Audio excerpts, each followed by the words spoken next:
সুপ্রিয় দর্শক মন্ডলী, আসসালামু আলাইকুম। 21শে জুলাই মাইলস্টোন ট্র্যাজেডির যে ভয়াবহ ঘটনা এবং পরিণতি, সেটি আমি অনেকটা কাছ থেকে দেখেছি এবং ঘটনার কিছুক্ষণের মধ্যেই আমি সেই স্পটে পৌঁছাই। আমি জানি না দুর্ভাগ্য কিনা সৌভাগ্য, আমি যেখানে ঠিক ঘটনাটি ঘটে তার অনেকটা কাছেই 1-1.5 কিলোমিটারের মধ্যে অন্য একটি অনুষ্ঠানের শুটিং করছিলাম। তো হঠাৎ করে আমি শুনি যে আমার খুব কাছাকাছি একটি প্লেন ক্র্যাশ করেছে মাইলস্টোন স্কুল অ্যান্ড কলেজে। আমি সাথে সাথে সেখানে ছুটে যাই এবং আমি সারা দিন সেখানে ছিলাম। আমি গভীর রাতে বাসায় ফিরি, অর্থাৎ কিছুক্ষণ আগে বাসায় ফিরি। দর্শক মণ্ডলী, আমি সেখানে দেখেছি অনেক কিছু যেটি আপনারা দেখেননি। আমি আরো অনেক কিছু প্রত্যক্ষ করেছি। আমার কাছে মনে হয়েছে যে সকল বিষয়গুলো সকল মিডিয়ায় কিংবা সকল নিউজে আসেনি এবং আপনারা অনেকেই বিভ্রান্তির মধ্যে রয়েছেন। যেমন ধরুন, অনেকে বলছে যে এখানে আসলে 19 জন, 20 জন কিংবা 22 জন মানুষ মারা গেছে। আমি প্রথম ধাক্কায় অন্তত 12টি কিংবা তার চেয়ে বেশি লাশ পড়ে থাকতে দেখেছি এবং কিছু মানুষকে দেখেছি সে লাশগুলোকে নিয়ে যেতে এবং গুনতে। পরবর্তীতে আমরা খবর পেয়েছি আরো বেশ কয়েকটি ক্লাসরুমের মধ্যে অনেকগুলো লাশ ছিল। কিছুটা আমরা অনেক দূর থেকেই প্রত্যক্ষ করছিলাম। কোন স্টুডেন্টরা আমাদেরকে জানিয়েছে যে আমি এমন ক্লাস দেখেছি 2-3টি ক্লাসরুম, যে ক্লাসরুমের মধ্যে একজনও বেঁচে নেই, তারা সবাই নিহত হয়েছেন। কথা হচ্ছে এক একটা ক্লাসরুমে 40-50 জন স্টুডেন্ট থাকার কথা। যদি তাই হয় তাহলে লাশের সংখ্যা এত কম কিভাবে হয়? এটি নিয়ে একটি কনফিউশন দেখা দিয়েছে। তবে আমরা আশাবাদী, আমরা এখনো আশা রাখছি যে যেহেতু এখানে বাংলাদেশ সেনাবাহিনী আছে, বিমান বাহিনী আছে এবং ওনাদেরও ব্যাপক ক্ষয়ক্ষতি হয়েছে, এখানে লাশের সংখ্যা কমিয়ে দেখে হয়তো কারোরই স্বার্থ নেই।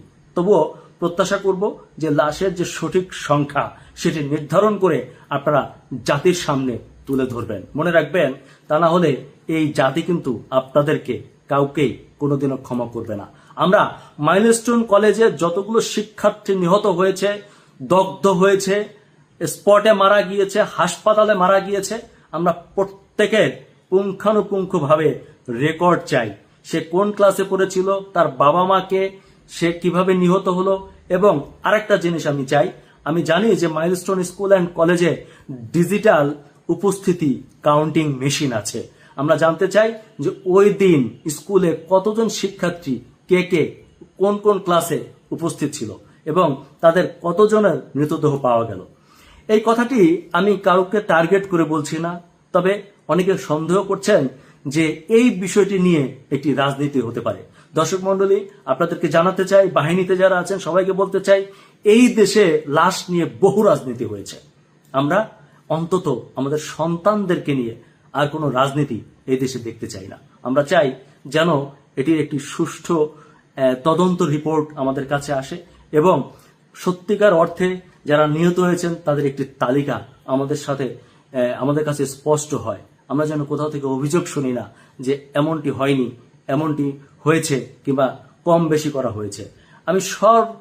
আমি সকল শ্রেণীর, সকল পেশার এবং যারা যে দায়িত্বে যেখানে আছেন, বিভিন্ন মেডিকেলগুলো, মাইলস্টোন স্কুল অ্যান্ড কলেজ, আমাদের সেনাবাহিনী, বিমান বাহিনী যারা আছেন, আশা করি আপনারা সবাই মিলে এই কাজটি করবেন। তা না হলে আপনাদেরকে সবাই কিন্তু দোষের চোখে দেখবে, হয়তো একটা ব্লেম দিবে যেটা করেছে। নিশ্চয়ই আপনারা সেই ব্লেম নেবেন না এবং আপনারা সেটা প্রকাশ্যে আনবেন। আরেকটি ভুল ধারণা আছে, আমাদের অনেক ভাই দেখলাম প্রশংসা করে আমাদের যিনি পাইলট ছিলেন তার সম্পর্কে বলেছেন যে উনি চাইলে একটি ইজেক্ট বাটনে চেপে নিজেকে রক্ষা করতে পারতেন, কিন্তু তিনি বাচ্চাদের কথা চিন্তা করে সেটি করেননি, বরং বাচ্চাদের সাথে নিজেও প্রাণ দিয়েছেন। হ্যাঁ, ঘটনাটা ঠিক, কিন্তু আপনাদেরকে জানিয়ে রাখি আমিও স্পটে ছিলাম। আপনাদেরকে জানিয়ে রাখি সঠিক তথ্য হচ্ছে যে পাইলট প্লেন ক্র্যাশের আগেই ইজেক্ট বাটনে চাপ দিয়েছিলেন এবং তিনি প্যারাসুট নিয়ে উপরে উঠে গিয়েছিলেন। আমরা স্পটে সেই প্যারাসুটের বেলুনটিও পরে থাকতে দেখেছি, যার ফলে প্লেন যে ভবনে ক্র্যাশ করেছে প্যারাসুট এবং পাইলট অপর ভবনে ধাম করে পড়ে গিয়ে একটা রুমের মধ্যে ঢুকে অর্ধমৃত অবস্থায় ছিল এবং সেখান থেকে সেনাবাহিনী ওই পাইলটকে উদ্ধার করে এবং সিএমএইচে নেওয়ার পর তিনি মৃত্যুবরণ করেন। সঠিক তথ্য দিন, সঠিক তথ্যের সাথে থাকুন। ধন্যবাদ।